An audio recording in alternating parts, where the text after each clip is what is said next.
Hotel के कमरे की खिड़की पर बारिश की बूंदें किसी मातम की तरह दस्तक दे रही थी। कमरे के भीतर का सन्नाटा इतना गहरा था कि कायरा को अपनी ही धड़कनें साफ सुनाई दे रही थी। उसके सामने टेबल पर वो काली पेनड्राइव रखी थी, एक ऐसा नाग जो पूरे शौर्य साम्राज्य को डसने के लिए तैयार था। उसने कांपते हाथों से लैपटॉप ऑन किया और पेनड्राइव लगा दी। स्क्रीन पर फाइलों की एक लंबी फहरिस्त खुल गई। हर फाइल के साथ एक तारीख, एक नाम और एक मर्डर साइट की फोटो। नहीं, ये सच नहीं हो सकता, कायरा फुसफुसाई। उसने एक वीडियो फाइल खोली। फुटेज धुंधली थी, पर अंधेरे में चमकती हुई नीली आंखें साफ पहचानी जा सकती थी। वो आर्या थी। उसने नकाब पहन रखा था, पर उसकी चाल और उसके वार करने का तरीका वही मार्शल आर्ट्स जिसकी ट्रेनिंग उसने और आर्या ने बचपन में साथ ली थी। वीडियो में आर्या एक आदमी के गले पर चाकू रखे खड़ी थी। वो आदमी गिड़गिड़ा रहा था, पर आर्या के हाथ नहीं कांपे। कायरा ने झटके से लैपटॉप बंद कर दिया और फूट फूट कर रोने लगी। जिस बहन को उसने अपना आदर्श माना था, वो शहर की सबसे बड़ी विजिलेंटे थी, कानून को अपने हाथ में लेने वाली। वीर का पागलपन। शौर्य मैंशन में वीर एक घायल शेर की तरह अपने कमरे में तोड़फोड़ कर रहा था। उसे कायरा की आंखों में दिखा वो अविश्वास, वो नफरत चुभ रही थी। वो आदित्य के साथ कैसे जा सकती है? उसे मुझ पर यकीन क्यों नहीं है? वीर ने दीवार पर मुक्का मारा। उसके हाथ से खून बहने लगा, पर उसे दर्द का एहसास नहीं था। तभी दरवाज़ा खुला। आर्या अंदर आई। उसका चेहरा शांत था, जैसे कुछ हुआ ही न हो। वीर, खुद को चोट पहुंचाना बंद करो। वीर पलटा। उसकी आंखों में गुस्सा भी था और सवाल भी। दीदी, कल रात आप कहाँ थी? कायरा जो कह रही है, क्या वो सच है? क्या आप सच में कानून के बाहर जाकर कत्ल करती है? आर्या ने उसकी आंखों में सीधा देखा। वीर, इस दुनिया में कुछ ऐसे दरिंदे होते हैं जिन्हें अदालत की सज़ा कम लगती है। मैंने जो किया, अपने परिवार को बचाने के लिए किया। तो आप मानती है? वीर की आवाज़ टूट रही थी। दीदी, कायरा एक इन्वेस्टिगेटर है। वो आपको कभी नहीं छोड़ेगी, और अगर आपको कुछ हुआ तो मैं और पापा बिखर जाएंगे। आर्या की आवाज़ ठंडी हो गई। कायरा को मैं संभाल लूंगी, लेकिन आदित्य मल्होत्रा, वो उसे मोहरा बना रहा है। मुझे उसे रोकना होगा, इससे पहले कि वो कायरा का इस्तेमाल करके पापा तक पहुंचे। आदित्य का मास्टर स्ट्रोक। आधी रात। आदित्य अपने गुप्त ठिकाने पर खड़ा शहर की रोशनी देख रहा था। उसके पीछे उसके आदमी खड़े थे। सर, कायरा ने डेटा देख लिया है। वो अब पूरी तरह टूट चुकी है। आदित्य की आंखों में एक क्रूर चमक उभरी। टूटे हुए लोग सबसे अच्छे हथियार होते हैं। कायरा अब आर्या की दुश्मन नहीं, बल्कि मेरा वो नकाब बनेगी जिसके पीछे छुपकर मैं शौर्य खानदान के दिल में खंजर घोपूंगा। उसने फ़ोन निकाला, मैसेज टाइप किया। कल सुबह 10 बजे सिटी कोर्ट के सामने हम आर्या का पर्दाफाश करेंगे। सुबह का संग्राम। अगली सुबह सिटी कोर्ट के बाहर भारी भीड़ थी। कार्तिक, शौर्य और अनिका एक चैरिटी इवेंट के लिए वहां पहुंचने वाले थे। आर्या अपनी कार में बैठी दूरबीन से चारों तरफ नजर रख रही थी। उसे पता था कुछ होने वाला है। तभी उसने देखा कायरा वहां खड़ी थी। उसके हाथ में वही पेन ड्राइव थी। वो सीधे मीडिया की तरफ बढ़ रही थी। कायरा, नहीं! वीर भीड़ को चीरते हुए उसकी तरफ भागा, लेकिन वीर के पहुंचने से पहले ही एक काली वैन कायरा के पास आकर रुकी। नकाबपोश गुंडों ने उसे अंदर खींच लिया। ये आदित्य के आदमी नहीं थे, ये शहर के उस ड्रग माफिया के आदमी थे जिसका भाई आर्या ने पिछले हफ्ते मारा था। आदित्य ने जानबूझकर ये जानकारी लीक की थी ताकि आर्या मजबूरन सबके सामने आए। कायरा! वीर वैन के पीछे भागा। आर्या ने देखा वैन तेजी से दूर जा रही थी। उसने अपना नकाब निकाला, गन लोड की, बाइक स्टार्ट की। आज उसे फैसला करना था, अपनी पहचान बचानी है या अपनी बहन जैसी दोस्त की जान। शहर की सड़कों पर वैन की रफ्तार और वीर की चीखें एक साथ गूंज रही थीं। आर्या के सामने जिंदगी का सबसे बड़ा जुआ था। अगर वो सीधे तौर पर कायरा को बचाने जाती तो मीडिया के कैमरे और पुलिस की नज़रें उसे पहचान लेती। उसे डेथ ऑफ प्रिंसेस भी बनना था और आर्या शौर्य की मासूमियत भी बचाए रखनी थी। सायों का खेल और मूक रक्षक। आर्या ने अपनी बाइक को एक संकरी गली में मोड़ा। चलती बाइक पर ही उसने एक छोटा सा रिमोट बटन दबाया। अगले ही पल उस इलाके के सिग्नल जैम हो गए। सारे सीसीटीवी कैमरे पुरानी फुटेज पर लूप में चले गए। अब वो एक अदृश्य शिकारी थी। उसने अपने चेहरे पर स्पेशल सिलिकॉन मास्क चढ़ाया जो उसके चेहरे की बनावट पूरी तरह बदल देता था। ऊपर से काला हुड। अब वो आर्या नहीं थी, वो सिर्फ एक साया थी। मौत का पीछा। वैन एक सुनसान वेयरहाउस की तरफ मुड़ी। वीर अपनी बाइक से उनके पीछे पहुंच चुका था, लेकिन जैसे ही वो वैन के करीब आया, पीछे का दरवाज़ा खुला और अंधाधुंध गोलियां चलने लगीं। वीर, संभल कर! कायरा अंदर से चिल्लाई। वीर की बाइक फिसली, वो जमीन पर गिर पड़ा। गुंडे उसे खत्म करने के लिए उतरने ही वाले थे कि अचानक आसमान से एक ग्रैपलिंग हुक आकर वैन के पिछले टायर में फंस गया। एक जोरदार झटका, वैन का संतुलन बिगड़ा और वो दीवार से जा टकराई। धुएं के गुबार के बीच एक साया नीचे उतरा। ये आर्या थी, पर कोई उसे पहचान नहीं सकता था। वीर और कायरा का बचाव। वीर ने घायल हालत में सिर उठाया। उसे लगा ये वही कातिल है जिस पर कायरा शक कर रही थी। छोड़ दो उसे, वीर चिल्लाया। साया चुप रहा, कोई जवाब नहीं, सिर्फ एक्शन, बिना गन चलाए, सिर्फ मार्शल आर्ट्स और टेजर स्टिक। कुछ ही सेकंड्स में 8 गुंडे जमीन पर थे, बेहोश, बेदम। आर्या तेजी से वैन की तरफ बढ़ी। कायरा बेहोश पड़ी थी। आर्या ने उसके हाथ से पेन ड्राइव निकाली, एक पल के लिए रुकी और उसे जमीन पर पटककर कुचल दिया। नहीं, सबूत! वीर लड़खड़ाते हुए आगे बढ़ा। आर्या ने उसकी तरफ देखा। नकाब के पीछे उसकी आंखों में आंसू थे, लेकिन आवाज फौलादी। उसने एक स्मोक ग्रेनेड फेंका। कुछ ही सेकंड्स में चारों तरफ सफेद धुआं फैल गया। पहचान की हिफाजत। जब धुआं छटा, न वो रहस्यमयी रक्षक था, न पेन ड्राइव, सिर्फ वीर और बेहोश कायरा। वीर ने देखा, कायरा की जेब में एक नोट रखा था।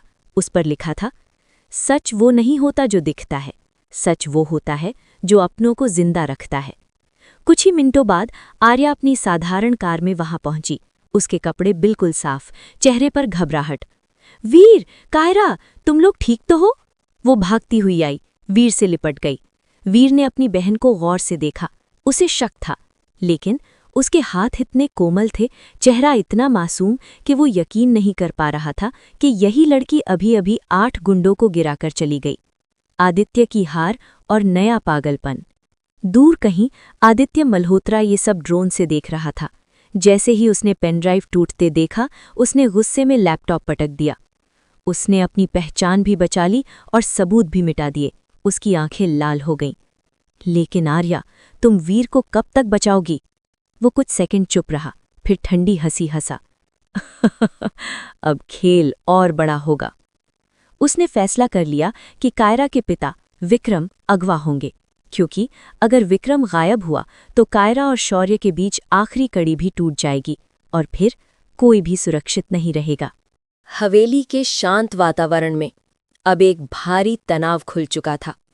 वीर की चोटों पर पट्टी बंध चुकी थी। कायरा सदमे में थी, लेकिन उसकी आंखों में अब भी सवालों का समंदर था।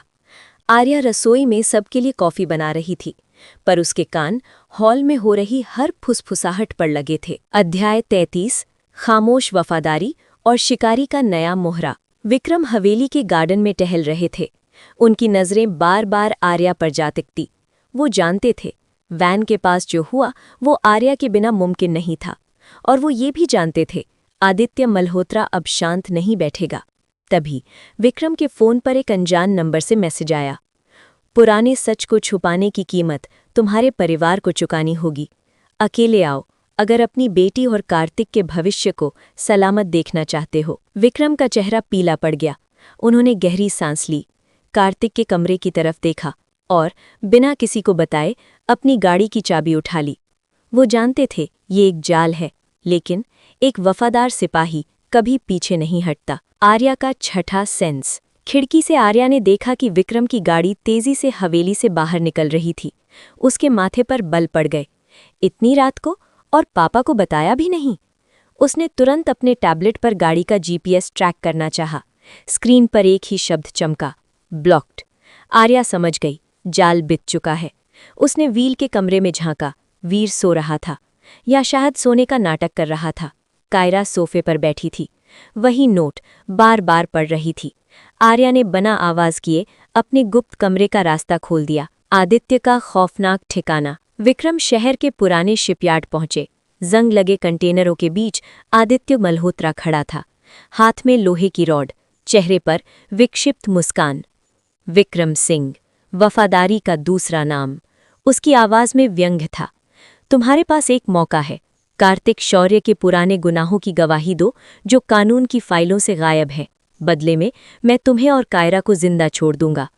विक्रम हंसे, थके हुए पर गर्व से भरे। आदित्य, तुम्हारे पिता ने जो बोया था वही काटा। कार्तिक ने कभी किसी मासूम का खून नहीं बहाया। मैं मर जाऊंगा पर नमक हरामी नहीं करूंगा। आदित्य की आंखें लाल हो गईं। तो फिर मरने के लिए तैयार रहो। उसने इशारा किया। 4 नकाबपोश गुंडे विक्रम को घेर चुके थे। डेथ ऑफ प्रिंसेस का गुप्त प्रवेश। जैसे ही एक गुंडे ने विक्रम पर वार करने को हाथ उठाया, अचानक धड़ाम, स्मोक ग्रेनेड फटा। धुएं के बीच से काली परछाई बिजली की तरह निकली। इस बार आर्या ने वॉइस मॉड्यूलेटर लगाया था। नाइट विजन गॉगल्स, हर वार सटीक, घुटनों पर, कंधों पर। वो उन्हें मारना नहीं चाहती थी, सिर्फ बेदम करना चाहती थी। तुम फिर आ गईं, आदित्य चीखा। उसने अंधेरे में गोलियां चलानी शुरू कर दी। अराजकता, धुआं, चीखें। आर्या ने विक्रम का हाथ पकड़ा, उन्हें एक कंटेनर के पीछे खींच लिया। उसकी आवाज़ अब भारी और बदली हुई थी। यहाँ से निकलिए अंकल। विक्रम हाँप रहे थे। तुम कौन हो? मेरी मदद क्यों कर रही हो? कोई जवाब नहीं, सिर्फ खामोशी। आर्या ने उनकी जेब में एक छोटा डिवाइस डाल दिया। सीधे घर जाइए, पीछे मत देखिए। और फिर वो अंधेरे में गायब हो गई। वीर की जागती आंखें। मैंशन में वीर की आंखें खुल चुकी थीं। उसने देखा कि आर्या अपने कमरे में नहीं थी। उसने तुरंत लैपटॉप खोला और उस सीक्रेट सिग्नल को ट्रैक करना शुरू किया जो उसने बचपन में आर्या की सुरक्षा के लिए उसके फ़ोन में चुपके से इंस्टॉल किया था। स्क्रीन पर लोकेशन चमकी। शिपयार्ड। वीर की आंखें फैल गईं। दीदी, वहाँ क्या कर रही हैं? उसने बाइक की चाबी उठाई, बाहर भागा। उसे नहीं पता था कि कोई उसका पीछा कर रहा है। कायरा। उसकी आंखों में अब आंसू नहीं थे, सिर्फ सच्चाई की आग थी। आज सच सामने आएगा। आज रात या तो एक बहन बेनकाब होगी या एक रिश्ता हमेशा के लिए टूट जाएगा। शिपयार्ड की सर्द हवाओं में लोहे के टकराने की आवाज़ें और गोलियों की गूंज एक खौफनाक संगीत रच रही थीं। आर्या जानती थी उसके पास समय बहुत कम है। उसने विक्रम अंकल को सुरक्षित रास्ते की ओर धकेल दिया था, लेकिन आदित्य मल्होत्रा हार मानने वालों में से नहीं था। बेनकाब होने का डर और लहू का रिश्ता। शिपयार्ड के गेट पर एक बाइक चीखते हुए रुकी। वीर उतरा। उसके ठीक पीछे कायरा अपनी कार से बाहर आई। दोनों की नजरें सामने फैले अंधेरे और धुएं पर टिक गईं। वीर रुको, अंदर जाना खतरनाक हो सकता है। कायरा ने उसका हाथ पकड़ा, लेकिन उसकी अपनी आंखें सच्चाई की आग से जल रही थीं। मेरी दीदी अंदर है कायरा, मैं उन्हें अकेले नहीं छोड़ सकता। वीर ने हाथ छुड़ाया और अंदर की ओर दौड़ पड़ा। अंधेरे में शिकार। अंदर आदित्य के 2 और गुंडों को गिरा दिया था। वो साए की तरह एक कंटेनर से दूसरे कंटेनर पर छलांग लगा रही थी। तभी उसे गेट के पास वीर की आहट सुनाई दी। उसका दिल एक पल के लिए रुक गया। वीर यहाँ? और कायरा भी? अगर उन्होंने मुझे इस हालत में देख लिया तो सब खत्म हो जाएगा। आर्या तुरंत अंधेरे के सबसे गहरे हिस्से में समा गई। आदित्य सिंघानिया, बाहर आओ! वीर की आवाज पूरे शिपयार्ड में गूंजी। ऊंचे मचान पर खड़ा आदित्य हंसा। वाह, छोटा शौर्य भी आ गया। आज तो पूरी फैमिली रीयूनियन होगी। उसने गन उठाई, निशाना सीधा वीर पर। आर्या का आखिरी दांव। जैसे ही आदित्य ने ट्रिगर दबाना चाहा, अंधेरे से एक मेटल बोल्ट उड़ा, सीधे उसके हाथ पर लगा। गन नीचे गिर गई। कौन है वहां? सामने आओ! कायरा चिल्लाई। उसने टॉर्च की रोशनी उसी दिशा में डाली। आर्या ने बिजली सी फुर्ती से एक स्मोक पैलेट फर्श पर पटका। धड़ाम! सफेद घना धुआं हर तरफ फैल गया। वीर और कायरा कुछ भी नहीं देख पा रहे थे। आर्या धुएं का फायदा उठाकर वीर के बिल्कुल पीछे आ गई। बहुत धीमी, बहुत भारी आवाज में बोली, वीर, यहां से जाओ, पापा को तुम्हारी जरूरत है। वीर जम गया। आवाज मशीनी थी, पर दर्द वही, जाना पहचाना। दीदी! उसके होंठ कांपे। रंगे हाथों पकड़े जाने का मोड़। तभी कायरा ने पास खड़ी एक क्रेन से high beam search light on कर दी। तेज रोशनी सीधे उस कंटेनर पर पड़ी। काला लिबास, नकाब, हाथ में टेजर गन, सब कुछ साफ। पकड़ लिया! कायरा चिल्लाई। उसने गन तान दी। हाथ ऊपर करो, अब तुम नहीं भाग सकती। आर्या स्थिर खड़ी रही, दिल धक धक धक। वीर धीरे धीरे उसकी ओर बढ़ा। अपना नकाब हटाओ, जो भी तुम हो, आज जवाब देना होगा। तभी पीछे से आदित्य ने अपनी दूसरी गन निकाल ली। उसका निशाना कायरा। आर्या ने देख लिया। उसके पास दो रास्ते थे, भाग जाए और पहचान बचा ले, या कायरा को बचाए और सब कुछ खो दे। उसने दूसरा रास्ता चुना। कायरा, नीचे झुको।